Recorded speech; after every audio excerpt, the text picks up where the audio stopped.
Vamos falar sobre o maior vestibular do país, né? Que ontem, como sempre, movimentou candidatos, candidatas, professores, professoras, imprensa, torcida, né? Familiares, sempre participando. Bom, a primeira fase ficou para trás, agora é só esperar os resultados, né? Muita gente ainda quer saber o quê? Se a prova veio mais tranquila, mais puxada ou surpreendeu. E o day after, né? Os dias que vêm, não só o dia, né? Mas os dias que vêm depois, preparação, o descanso, o que tem que fazer, né? O que caiu, o que pode cair na segunda fase? A gente vai conversar agora na TMC com o Giba Alvarez, que é diretor do cursinho da Poli. Professor, como vai? Tudo bem? Bom dia! Bom dia, é uma honra estar com vocês novamente. A honra é nossa. Bom, de modo geral, candidatos e candidatas podem reclamar ou tiveram uma prova dentro do esperado e possível de resolver, professor? Quando nós falamos para os estudantes que a prova foi bonita, eles reclamam. E com razão. A prova foi bonita. Eu vou dizer daqui a pouco por quê. Mas eu acho que o importante é o estudante que percebeu que a prova foi difícil, é porque ela foi mesmo. Não tanto por conta da forma que conteúdos foram cobrados, mas por conta da distância desta prova e também da prova do Enem, do ensino médio que nós temos no Brasil. Foi uma prova que cobrou menos memorização, mais leitura profunda, mais interpretação, mais conexões entre as áreas, isso é importante. Foi uma prova interdisciplinar, foi uma prova com a presença da língua inglesa como início de conhecimento. A língua inglesa, ela perpassou e teve conexões principalmente com biologia, além das questões puras de inglês. E o interessante dessa questão do inglês na prova é que não é uma tradução pela tradução, simplesmente de pegar o texto em si em inglês e traduzir para o português. Foi a necessidade de compreensão, ou seja, o inglês na prova ela foi uma forma de leitura científica, cultural, ou seja, foi uma prova bonita sim, mas foi uma prova que ela aponta para um ensino médio que não existe, isso é importante, que é um ensino médio que não deve ser fragmentado, um ensino médio que deve provocar o pensamento, a resolução de problemas, a mobilização de conhecimentos. Isso já vem, é uma tendência que a gente percebeu no Enem, percebeu na FUVEST, que, portanto, quem tem que se atentar sobre esses novos modelos de avaliação é o ensino médio. As duas provas, tanto o Enem como a FUVEST, elas estão muito de acordo com a Base Nacional Curricular Comum. Eu não acho que a prova foi de nível médio, como muitos estão falando. Ela foi, de fato, uma prova difícil para o estudante por conta do distanciamento com o ensino médio que esses estudantes estiveram, tanto de escola particular como de escola pública. Então, professor, ela foi bonita porque, resumindo aqui, se eu entendi bem, ela foi bem elaborada. Porém, né, existe um intervalo aí entre a realidade e a expectativa, ou melhor, a expectativa e a realidade, né? Aí eu pergunto, professor, como e em quanto tempo, né, se é que a gente vai conseguir, né, como que poderia diminuir esse intervalo entre o que nós temos no ensino médio e o que se espera, né, para que se possa o aluno, a aluna resolver com um mínimo de conforto. Não vamos dizer conforto, né? Conforto é uma palavra até que dá a impressão de que a gente está amolecendo para quem está concorrendo, mas segurança, talvez essa seja a palavra, professor?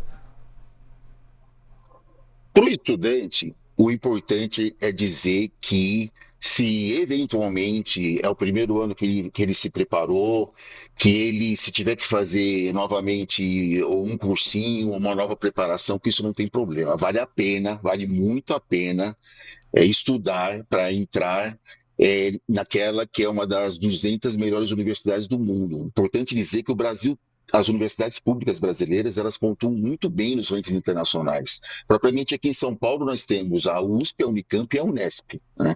Eu mesmo fiz escola pública na minha época, eu sou politécnico de primeira formação, depois eu fui para uma área que eles adoram, que é a área da física. Mas antes de ir para a área da física, eu fiz 2 anos de cursinho, entrei na quarta chamada só na Poli e na USP, e vale a pena. Tem pessoas que fazem 2, 3 anos de cursinho. Essa questão da universidade pública é um projeto de futuro. Então, é uma prova que muitas vezes o estudante nem presta porque ele fala, isso não é para mim. Não é verdade.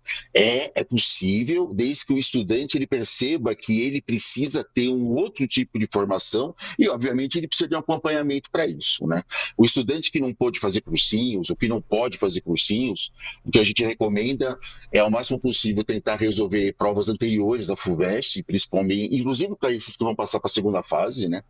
Principalmente pós 2010, e perceber o jeitão que é cobrado na FUVEST, que é uma prova, ela é temática. A gente pode dizer que é uma prova temática, onde o conteúdo das disciplinas de física, química e biologia, a FUVEST não quer saber se o estudante decorou ou memorizou determinado conceito. Ele quer saber como que aquilo é mobilizado para resolver determinadas questões. Nesse sentido, a FUVEST cobrou vários temas que são do nosso dia a dia. Caiu tecnologia, caiu trabalho, plataformas digitais, sustentabilidade, cultura, direitos, ciência mesmo em contextos reais. Então, foi uma prova que ela cobrou os temas, não só de atualidades no sentido do estudante conhecer esses temas, mas como interpretar o mundo que ele vive e agir sobre ele. Sob o ponto de vista da escola, que foi a pergunta que você fez há pouco, né, a Base Nacional Curricular Comum, ela cobra justamente pelas suas competências uma leitura complexa, análise crítica, a possibilidade de argumentação, de repertórios. Então, a FUVEST, ela entendeu a Base Nacional Curricular Comum até das escolas. Uma questão interessante, que é uma provocação que eu faço, inclusive para colegas professores, coordenadores de escola, é que, ao final das contas, com toda essa complexidade que a gente vê no mundo que a gente vive no século XXI, o que se quer, né, desse estudante que sai do ensino médio? Um estudante com leitura rasa, superficial, que aprende apenas pelas redes sociais, ou uma pessoa que consegue ler, interpretar e agir sobre o mundo que ele vive? Então, quando a gente fala que a prova é bonita, ela é bonita porque ela dá uma perspectiva exata daquele tipo de brasileiro e brasileira que nós precisamos sim formar. É uma prova bonita porque não diz só que tipo de estudante que deve entrar na Universidade de São Paulo, mas que tipo de ser humano nós queremos no Brasil. Por isso que eu acho que é uma prova bonita, porque ela cobra mesmo alguém que saia do espírito superficial, que goste de ler, que goste de aprender. O importante é dizer que não é culpa do estudante, ele não tem essa formação, obviamente. Como você disse também no começo da entrevista, é uma questão da sociedade brasileira fortalecer a sua educação básica, mas o fato é que a provocação é exatamente essa. Nós precisamos de pessoas capazes de conectar conhecimentos, interpretar o mundo, mobilizar conhecimento para melhorar esse mundo que a gente vive, com tantos desafios que esse século apresenta, tanto para o mundo como para o Brasil. Então ela é bonita nesse sentido e ela é uma reflexão, sim. A FUVEST e o Enem, ela mostram como que a Base Nacional Curricular Comum do ensino médio, ela deve estar na escola. Então, esse ensino fragmentado, disciplinar, ele deve deixar de existir. E a FUVEST e o Enem vem cobrando isso ao longo do tempo. Não é a primeira vez que cobra, é importante dizer isso, né? É uma tendência, por isso que a gente fala para os estudantes se prepararem com provas anteriores.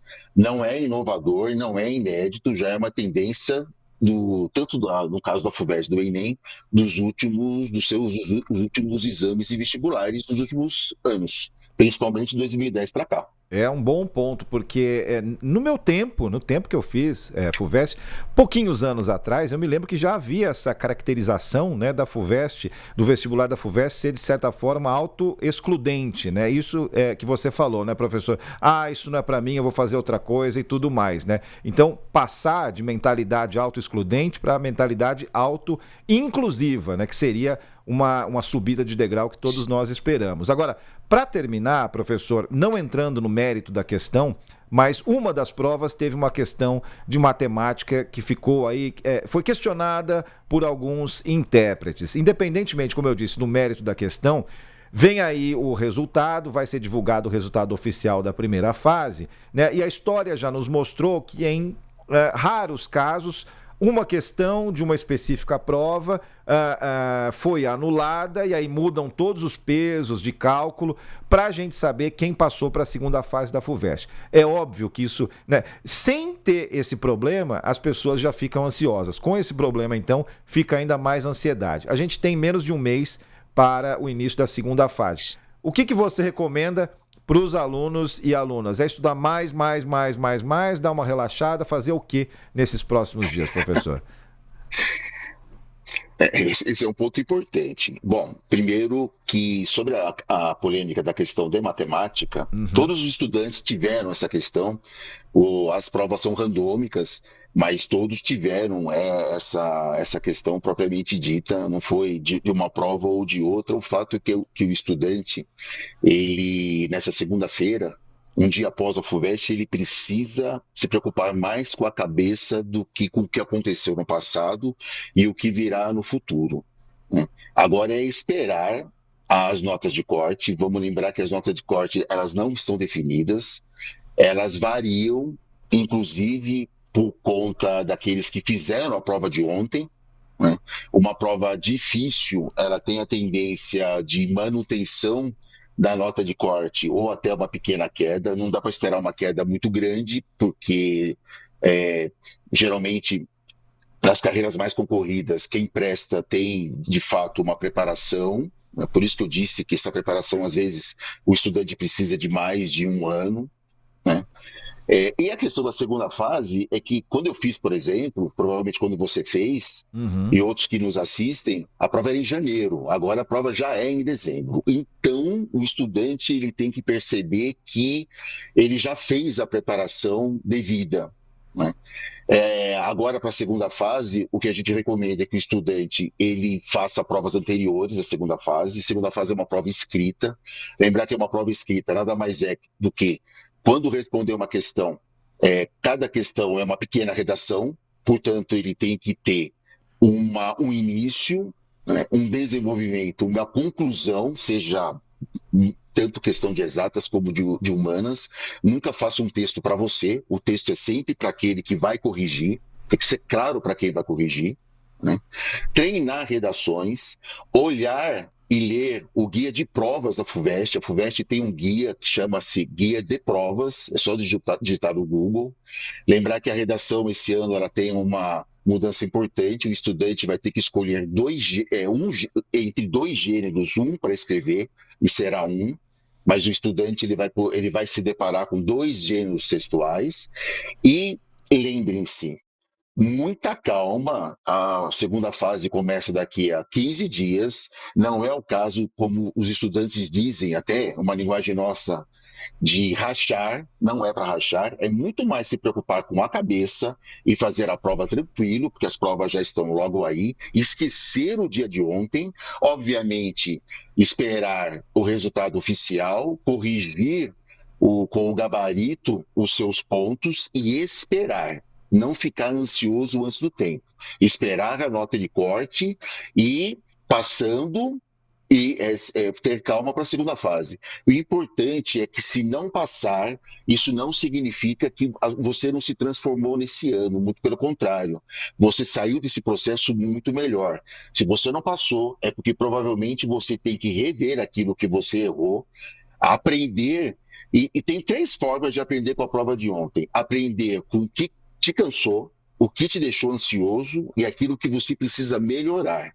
Não desistir e apostar no ano que vem. Nunca desista. O importante é aprender com o que aconteceu ontem e melhorar para o ano que vem. E se você passou, prepare a cabeça, o espírito, a alma para uma prova que ela, obviamente, será muito bem elaborada, mas que vai exigir que você tenha, de novo, uma preparação do cansaço, um bom planejamento do tempo e uma boa escrita, que nunca é para você, é para aquele que vai te examinar.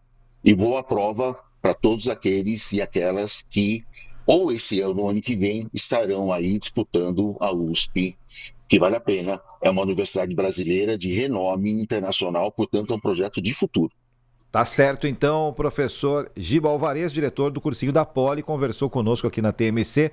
Ótima semana, professor. Um abraço, até a próxima.